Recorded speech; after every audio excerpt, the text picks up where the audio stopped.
नमस्कार, मैं सीमा परिहार श्री सुमेर उच्च माध्यमिक विद्यालय की ऑनलाइन कक्षा में आपका हार्दिक अभिनंदन करती हूँ। मैं आपको कक्षा 11वीं विषय इतिहास का अध्ययन करवाऊंगी। हमारा पाठ है एक प्रारंभिक समाज, समय की शुरुआत से लेखन कला और शहरी जीवन। आज हम इसका भाग 2 बनाएंगे, 2 भाग पढ़ेंगे। पहले भाग में हमने ये जाना कि हम इस पुस्तक के अंतर्गत, इस पहले पाठ के अंतर्गत हम 2 विषय पढ़ेंगे। पहले विषय में हम पढ़ेंगे कि किस प्रकार हम जैसे दिखने वाले मानव की उत्पत्ति होगी, हमने किस प्रकार घरों में रहना शुरू किया, हम कैसे औजार बनाते थे, इन सब का अध्ययन करेंगे। कौन कौन से पेड़ पौधे हम लोग खाते थे, किस प्रकार भरण पोषण करते थे, लिखने की कला का, बोलने की कला का विकास कैसे हुआ। और दूसरे अध्याय में हम दूसरे विषय में ये पढ़ेंगे कि जब मानव ने स्थायी निवास बनाना, एक जगह पर रहना, खेती बाड़ी करना, पशुपालन करना, व्यापार करना सीख लिया और आधुनिक आविष्कार हो गया, यानी हमने नवपाषाण युग में जब प्रवेश कर लिया, तो हमारा शहरी जीवन कैसा था। और विश्व की जो सबसे प्राचीनतम सभ्यता है मेसोपोटामिया, जो कि वर्तमान इराक में, और मेसोपोटामिया का जो शाब्दिक अर्थ है वो है मेसोस प्लस पोटामिया, यानी 2 नदियों के बीच का उपजाऊ भूभाग। मेसोपोटामिया में जो 2 प्रमुख नदियां हैं, जिसका नाम है दजला और फरात, जिसका नाम है दजला और दूसरी नदी है फरात। इन दोनों नदियों के बीच का जो उपजाऊ भूभाग है वो कहलाता है मेसोपोटामिया। तो वहां पर किस प्रकार शहरी जीवन की शुरुआत हुई, उसके जो प्रमुख नगर थे बेबीलोनिया, सुमेरियन, अकादी, ऐसे नगरों का विकास कैसे हुआ, नगर के लोग किस प्रकार रहते थे, किन किन वर्गों के लोग वहां पर रहते थे, और लेखन कला का वहां पर किस प्रकार शुरुआत मानी जाती है। तो हम इसके पुस्तक के अंतर्गत ये अध्ययन करेंगे। तो अब हम इसके भाग 2 में पढ़ेंगे कालक्रम 6 लाख वर्ष से 1 लाख ईसा वर्ष पूर्व तक। इतिहास को हमेशा उल्टा पढ़ा जाता है, यानी ये जो समय है ये हमें ज्ञात है, इसे कहते हैं ईसा मसीह के जन्म का समय, जो कि ज्ञात है। और इसके इस तरफ चलने वाली जो संख्या है 1 2 3 4, यानी इससे लाखों वर्ष पूर्व, यानी जब ईसा मसीह का जन्म भी नहीं हुआ था, उससे लाखों वर्ष पूर्व मानव कैसे रहता था, इसका अध्ययन करेंगे। और ईसा मसीह के जन्म से 1 ईस्वी पूर्व तक मानव कैसे रहता था, हम उसका अध्ययन इस पाठ के अंतर्गत करेंगे। इस अध्याय के अंतर्गत हम ये नहीं पढ़ेंगे कि कौन से राजा ने किस प्रकार युद्ध किया, कौन जीता, कौन हारा, किस तिथि को किया। केवल हम उस समय की परिस्थितियों को, जब मानव की उत्पत्ति हुई, मानव का जीवन कैसा था, कौन कौन से शारीरिक और मानसिक बदलाव हुए, उनके रहन सहन, खान पान का अध्ययन हम अवशेषों के माध्यम से करेंगे और उनका कालक्रम का निर्धारण करेंगे। ये कालक्रम लगातार बदलता भी जा रहा है। लगातार जो वैज्ञानिक है वो शोध करके इन कालक्रम की तिथियों का निर्धारण भी लगातार निर्धारण करने में बदलाव भी कर रहे हैं और कुछ निर्धारण भी कर रहे हैं। तो हम पढ़ेंगे, यह कालक्रम मानव के उदय, पौधों और पशुओं के बसने की प्रक्रिया के बारे में प्रकाश डालता है। यहाँ पर कुछ प्रौद्योगिकी विकास, जैसे आग का आविष्कार, कि आदि मानव ने आग का आविष्कार कैसे किया, उसका अध्ययन करेंगे। धातुओं के प्रयोग, यानी आदि मानव ने किस प्रकार धातुओं का प्रयोग सीखा, धातुओं से वो किस प्रकार औजार बनाते थे या आवश्यक वस्तुओं का निर्माण करते थे। सबसे पहले हल द्वारा खेती करना मानव ने कब सीखा, या पहिया या चाक के आविष्कार ने मानव के जीवन में क्या बदलाव किए, ये सब की जानकारी मिलती है। इस प्रक्रिया में नगरों का आविर्भाव, यानी जैसे हमने बताया कि विश्व के सबसे प्राचीनतम सभ्यता में मेसोपोटामिया की सभ्यता मानी जाती है, और सर्वप्रथम सबसे पहले नगरों का जो आविर्भाव यानी उत्पत्ति है, उद्भव है या विकास है, वहीं पर शुरू हुई। और मेसोपोटामिया में ही सबसे पहले लिखने के प्रयोग के बारे में बताया गया है, यानी जो लिखने की कला है सबसे पहले वो मेसोपोटामिया में ही मानी जाती है। उस समय के जो लोग हैं लिखने के लिए जिस लिपि का इस्तेमाल करते थे, वो जो लिपि है वो चित्रात्मक होती थी। यानी वो जो भी लिखते थे उनके लिखने का जो तरीका था वो चित्रात्मक शैली में होता था। यानी वो हिसाब किताब लिखने के लिए अगर लिखने का प्रयोग करते थे तो वो उससे संबंधित एक आकृति बनाते थे जो उस मानव से मिलती जुलती हो। उससे कितना हिसाब लेना है, किस वस्तु का लेना है, वो सब चित्रों के रूप में, यानी धान का हिसाब है तो धान की फसलें बनाई जाती थी, मछलियों के हिसाब से है तो मछलियों के चित्र बनाए जाते थे, और छोटे मोटे वो गणित के हिसाब भी रखते थे। आपको यहाँ कुछ भी प्राचीनतम साम्राज्यों का उल्लेख भी मिलेगा जिनकी विषय वस्तु विस्तार से कालक्रम 2 में दी जाएगी। हम जिमरी का राजमहल पढ़ेंगे जहां पर ये पता चलेगा कि मेसोपोटामिया में राजा भी हुए थे, किस प्रकार का उनका प्रशासन था, राजा का महल कैसा था और राजा की कार्यशैली कैसी थी। और हम जैसे जो दिखने वाले मानव है, ऐसा माना जाता है कि लगभग 6 लाख वर्ष पूर्व जो ऑस्ट्रेलोपिथिकस जीवाश्म है उनकी उत्पत्ति मानी जाती है। यानी जो मानव जैसे दिखने के स्वरूप में जिन व्यक्तियों की उत्पत्ति हुई मानव की, वो लगभग 56 लाख वर्ष पूर्व मानी जाती है। अध्याय 1 समय की शुरुआत से। तो पहले हम पढ़ते हैं कि जीवाश्म क्या होता है। तो जीवाश्म शब्द है फॉसिल शब्द एक अत्यंत पुराने पौधे, जानवर या मानव के उन अवशेषों या छापों के लिए प्रयुक्त किया जाता है जो एक पत्थर के रूप में बदलकर अक्सर किसी चट्टान में समा जाते हैं और फिर लाखों सालों तक उसी रूप में पड़े रहते हैं।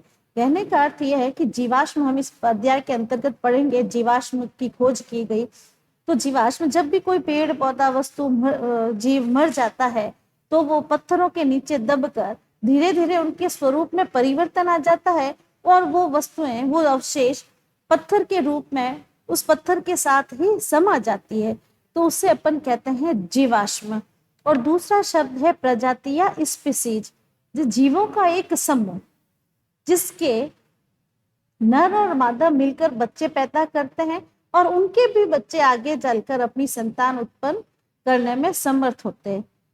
एक प्रजाति विशेष के सदस्य दूसरी प्रजाति के सदस्यों से संभोग करके बच्चे पैदा नहीं करते। कहने का अर्थ है कि एक ही प्रजाति के स्त्री और पुरुष यानी नर और मादा मिलकर बच्चों को पैदा करते हैं और अपनी संतान को या अपने समाज को, अपनी प्रजाति को आगे बढ़ाते हैं, जिसमें दो अलग अलग प्रजाति के लोग मिलकर या जीव मिलकर अपने बच्चे पैदा नहीं करते। कहने का अर्थ है कि पक्षी एक प्रजाति है, लेकिन पक्षियों में भी कि चिड़िया अपने बच्चे पैदा करेगी, कबूतर कबूतर मिलकर बच्चे पैदा करेंगे, इंसान और इंसान मिलकर बच्चे पैदा करेंगे। दो अलग अलग नहीं कि कुत्ते बिल्ली ने मिलकर पैदा किया बच्चों को, नहीं। तो यहाँ पर कि एक ही समान प्रजाति के व्यक्ति मिलकर, स्त्री और पुरुष मिलकर अपने बच्चों को पैदा करेंगे, इसे कहा गया प्रजाति।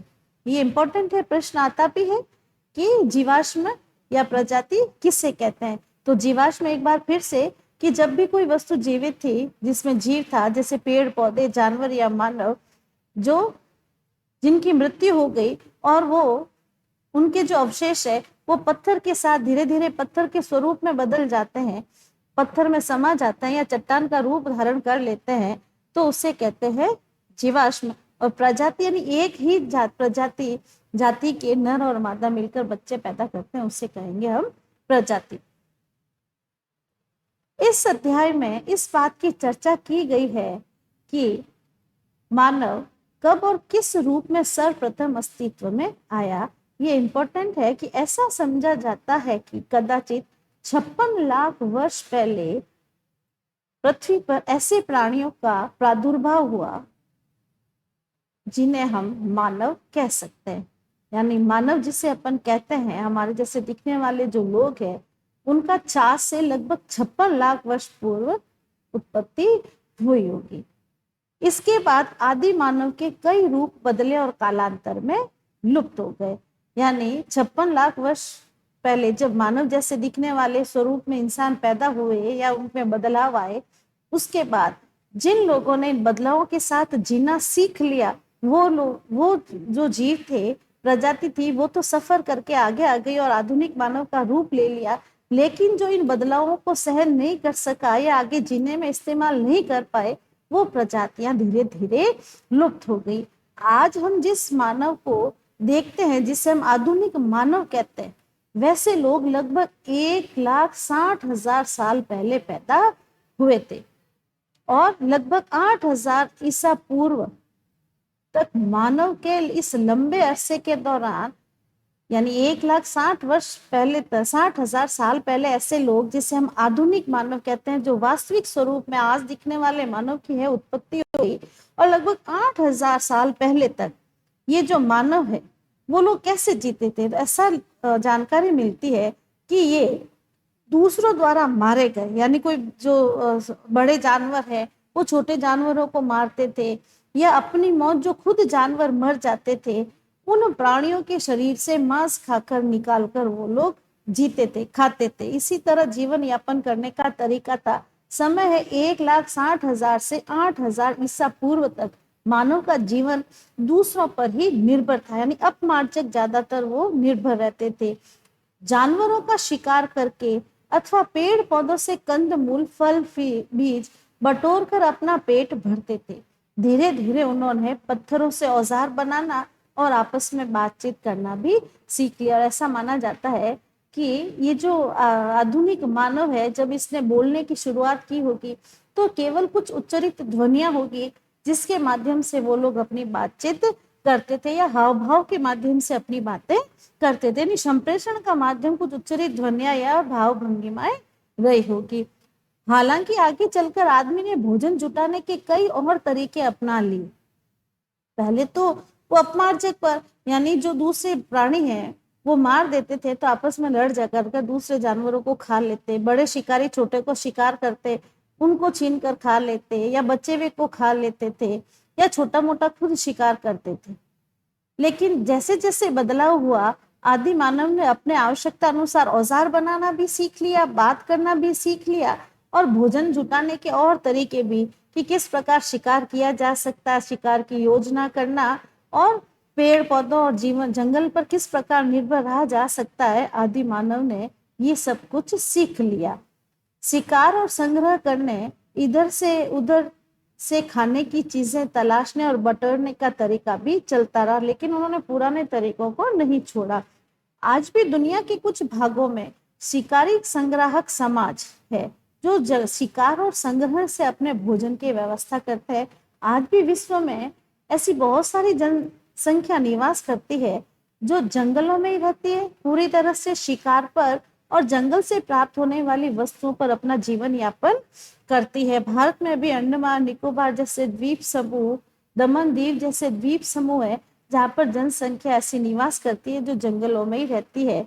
और दक्षिण अफ्रीका में, कंबोडिया में, जावा, सुमात्रा ऐसे जंगलों में आज भी जनसंख्या निवास करती है जो पूरी तरह से जंगलों पर निर्भर है, यानी आधुनिक दुनिया से वो लोग अभी भी पर है।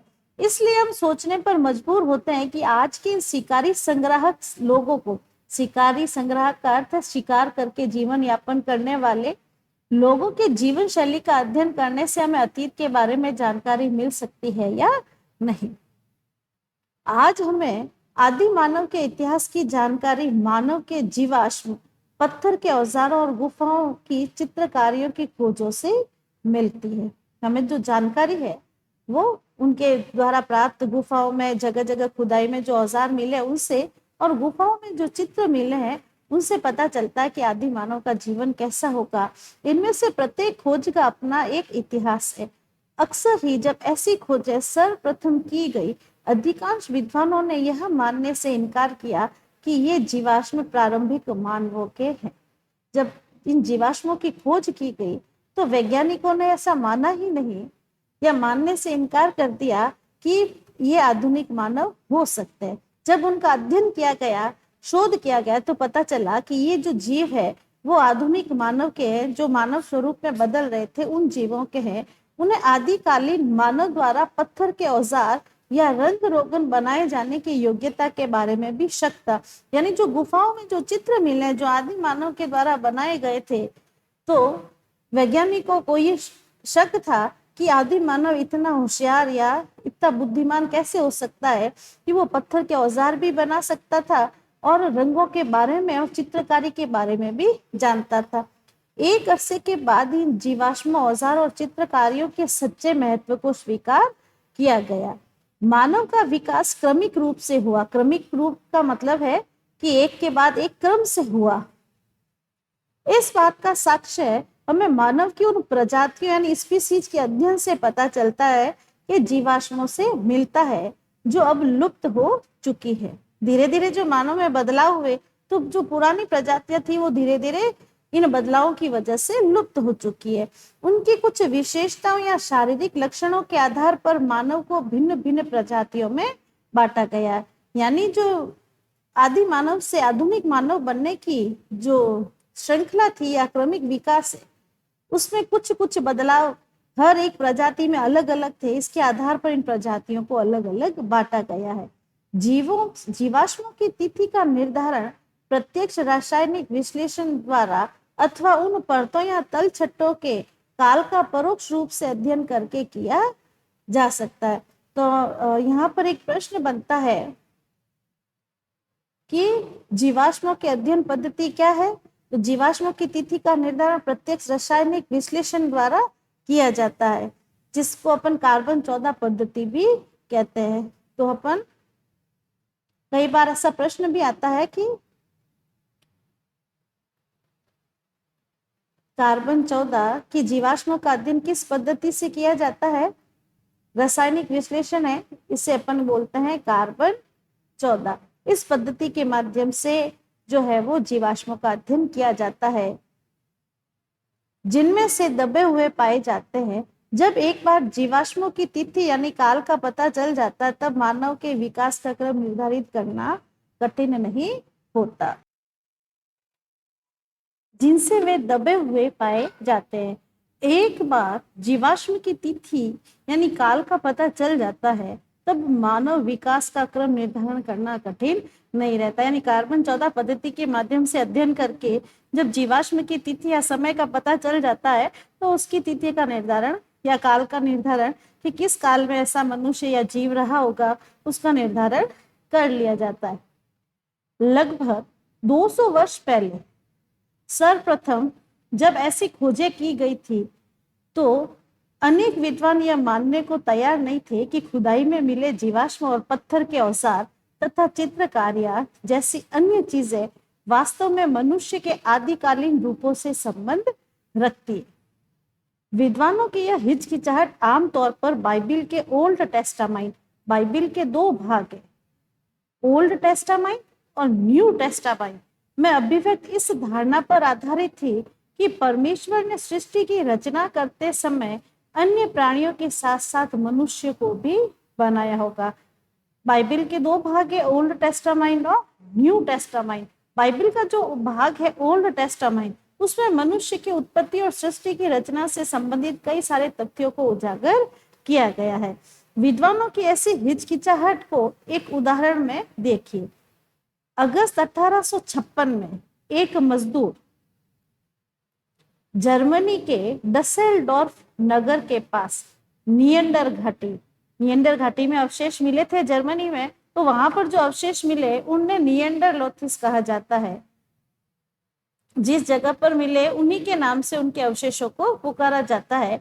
तो एक मजदूर था जर्मनी में जो नियंडर घाटी में चूने के पत्थर की खान में खुदाई कर रहे थे। उन्हें एक खोपड़ी और अस्थि पंजर के कुछ टुकड़े मिले। ये चीजें एक स्थानीय स्कूल शिक्षक कार्ल फुलरोट को सौंप दी गई, जो एक प्राकृतिक इतिहासज्ञ थे। ये जो मजदूर को एक खोपड़ी और अस्थि मिले थे, ये अस्थियां एक शिक्षक को सौंप दी गई जो एक इतिहासकार थे, इतिहासज्ञ थे, जो इतिहास की खोजबीन करते थे। जांच के बाद उन्होंने पाया कि यह खोपड़ी आधुनिक मानव की नहीं। फिर उन्होंने प्लास्टर से उस खोपड़ी का ढांचा बनाया और उसे बॉन विश्वविद्यालय के शरीर रचना विज्ञान के एक प्रोफेसर हरमन शाफ हुसैन के पास भेज दी गई। इस शिक्षक ने क्या किया, एक खोपड़ी पर जो मिली थी उस पर प्लास्टर पेरिस से खोपड़ी को एक आकार देने की कोशिश की तो पता चला ये आधुनिक मानव तो नहीं है, ये शायद कोई प्राचीन मानव है जो आधुनिक मानव के में हो रहे बदलाव वो उसमें आ रहे थे, तो ये पुराना प्राचीन मानव होगा। फिर उन्होंने वो खोपड़ी जो है वो बॉन विश्वविद्यालय में जो शरीर की रचना करने वाले प्रोफेसर थे शाफ हुसैन, उनको दे दिया। उन्होंने फिर अगले वर्ष जांच की और उन्होंने मिलकर एक शोध पत्र जांच पत्र प्रकाशित किया। उन्होंने ये दावा किया कि यह जो खोपड़ी एक ऐसे मानव रूप की है जो अस्तित्व में नहीं है, यानी समय के साथ ऐसा मानव खत्म हो गया है। उस समय तो विद्वानों ने उनके इस दावे को स्वीकार नहीं किया और यह घोषित कर दिया कि यह खोपड़ी एक ऐसे व्यक्ति की है जो बहुत बाद के समय में हुआ था। मनुष्य के क्रमिक विकास के अध्ययन में एक युगांतरकारी घटना 24 नवंबर 1859 को तब घटी जब मनुष्य की उत्पत्ति के विषय में चार्ल्स डार्विन की पुस्तक on the origin of species प्रकाशित हुई। ये इंपॉर्टेंट है, प्रश्न भी आता है कि चार्ल्स डार्विन की पुस्तक का नाम, तो चार्ल्स डार्विन की पुस्तक का नाम है on the origin of species, प्रकाशित हुई। कब हुई? ये 24 नवंबर 1859 को। 1250 प्रतियां उसके प्रकाशन के दिन ही हाथों हाथ बिक गई। डार्विन ने इस पुस्तक में दलील दी थी, इंपॉर्टेंट है, मानव बहुत पहले से ही क्रमिक रूप से विकसित होकर अपने वर्तमान स्वरूप में आया है। यानी मानव उत्पत्ति से संबंधित महत्वपूर्ण तथ्य डार्विन ने उजागर किया कि मानव में जो ये परिवर्तन हुए वो क्रम से होते गए। यानी हम कह सकते हैं कि पहले मानव शायद एक बंदर के रूप में था, जब उस बंदर ने धीरे धीरे अपने 4 पैरों के स्थान पर धीरे धीरे सीधे खड़े होकर चलना, 2 पैरों का उपयोग करना शुरू कर दिया, आगे वाले 2 पैरों को उन्होंने हाथों के रूप में उपयोग कर दिया, तो ये बदलाव जब लगातार पीढ़ी दर पीढ़ी होते गए और बंदरों ने सीधा खड़े होकर चलना शुरू कर दिया तो शरीर में रचना हुई। बाद में जो धीरे धीरे समय के साथ है उनके जो बच्चे पैदा हुए वो पहले से ही सीधे खड़े होकर चलने लगे और उनके शरीर में धीरे धीरे बदलाव हुए, बालों में बदलाव हुए, उनके बाल कम हो गए, शरीर से चेहरे के आकार में परिवर्तन हुआ। जब कच्चा मांस खाते थे तो उनके जबड़े और सिर का आकार बड़ा था और जब उन्होंने पक्का मांस खाने लगा तो धीरे धीरे उनके जबड़े, दांत और सिर के आकार में भी परिवर्तन होने लगे। और जैसे जैसे समय बीतता गया ये बदलाव आधुनिक मानव में होते गए और वर्तमान स्वरूप में आ गया। तो जितने भी मानव, आदि मानव थे, उनमें जो आधुनिक मानव के जो बदलाव है वो धीरे धीरे क्रमिक रूप से यानी एक के बाद एक निरंतर क्रम से हुए होंगे। हम देखते हैं कि जीवाश्म प्राप्त करना एक कठिन प्रक्रिया होती है, पर पाई गई चीजों को सही जगह जानना उनके काल निर्धारण के लिए बहुत जरूरी होता है। इस चित्र में उन उपकरणों को दिखाया गया है जो मिली वस्तुओं के स्थान को जानने के लिए उपयोग किए गए हैं। पुरातत्वविद, पुरातत्वविद का अर्थ होता है पुरानी वस्तुओं का अध्ययन करने वाला, कहलाता है पुरातत्ववेत्ता। तो पुरातत्वविद के बाईं ओर जो वर्गाकार चौकठा दिखाई दे रहा है, ये जो दिखाई दे रहा है, ये जो हिस्सा दिखाई दे रहा है, जाली जो ग्रिड है, वो 10 सेंटीमीटर के वर्गों में बटी है। इसे मिली वस्तु के स्थान पर रखने से उस वस्तु की क्षैतिज स्थिति का पता चलता है। दाहिनी ओर त्रिभुजाकार उपकरण पड़ा है जो वस्तु के ऊर्ध्वाकार स्थिति को दर्शाने के काम में लिया जाता है।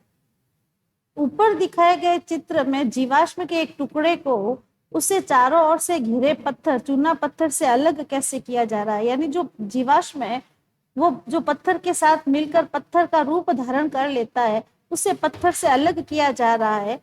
आप देख सकते हैं कि इस कार्य में कितने कौशल और धैर्य की आवश्यकता है। यानी ये कार्य बहुत बारीक बारीक औजारों से और सावधानी के साथ इस कार्य को किया जाता है।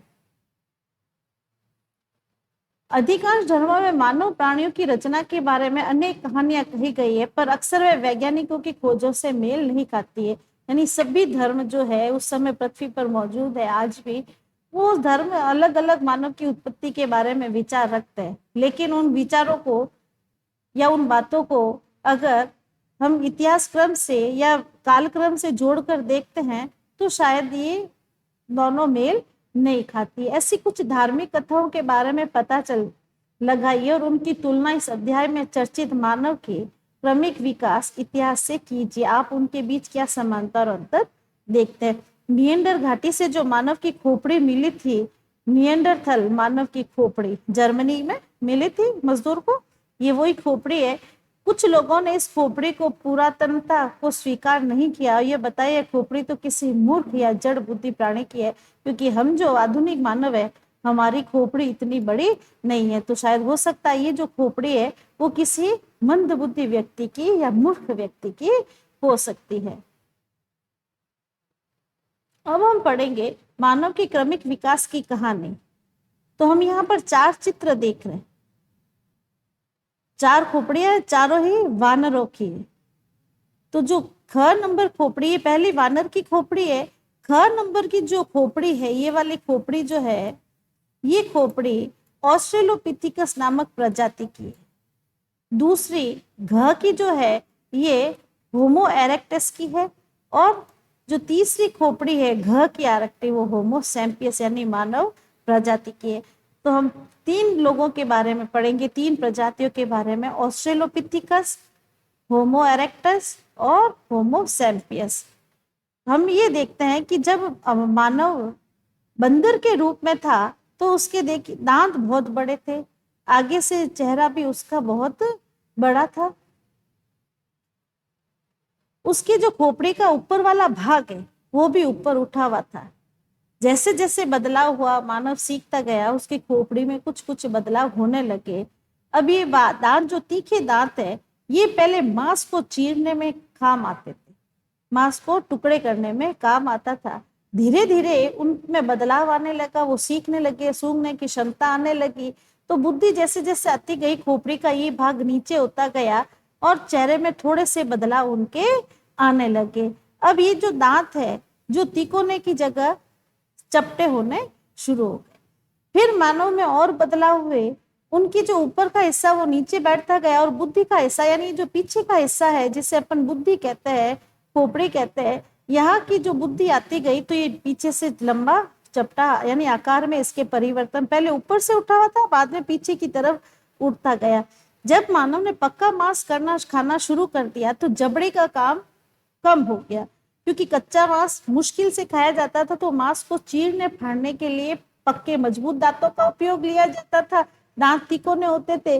जब उन्होंने पक्का मांस खाना शुरू कर दिया तो उनके दांतों में और जबड़े के आकार में परिवर्तन होना शुरू हो गया।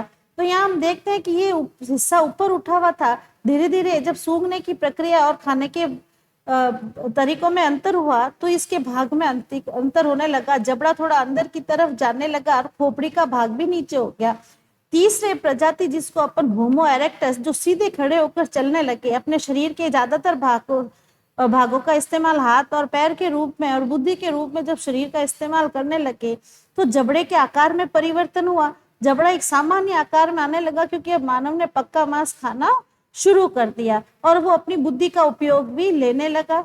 और चौथा जो देखते हैं वो एक आधुनिक मानव की खोपड़ी है, होमो सैम्पियस की।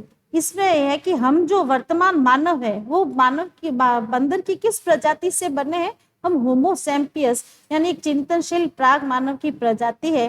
तो इसमें हम देखते हैं कि मनुष्य की खोपड़ी में पूरा परिवर्तन आ गया है और जबड़े का आकार बिल्कुल छोटा हो गया, क्योंकि हमने कच्ची चीजों को खाना छोड़ दिया, हम पक्की और नरम चीजों का उपयोग करने लगे तो हमारे मजबूत जबड़ों का उपयोग कम होने लगा। तो हमारे जो चेहरे में है, जबड़े में वो परिवर्तन आने लगे, नाक में परिवर्तन आने लगे। और ये जो जबड़े का हिस्सा है, जैसे इसमें देखते हैं बाहर है, लेकिन धीरे धीरे हमारा जबड़ा जो है वो अंदर की तरफ जाने लगा, दांत जो है वो अंदर की तरफ जाने लगे। तो खोपड़ी एक वानर की है, खोपड़ी घ ऑस्ट्रेलोपिथिकस प्रजाति की है। तीसरी होमो इरेक्टस की है, जो सीधे खड़े होकर सबसे पहले चले थे वो होमो इरेक्टस थे।